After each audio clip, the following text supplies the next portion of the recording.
রূপগঞ্জে যথাযথ মর্যাদায় মহান স্বাধীনতা ও জাতীয় দিবস উদযাপিত।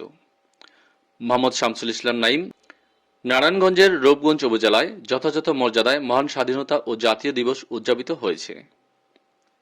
২৬শে মার্চ দিবসটি উপলক্ষে উপজেলা প্রশাসনের উদ্যোগে মুড়াপাড়া বিশ্ববিদ্যালয় কলেজ মাঠে পতাকা উত্তোলন, কুচকাওয়াজ, পুরস্কার বিতরণ, ডিসপ্লে, মুক্তিযোদ্ধাদের সংবর্ধনা সহ নানা আয়োজন করা হয়।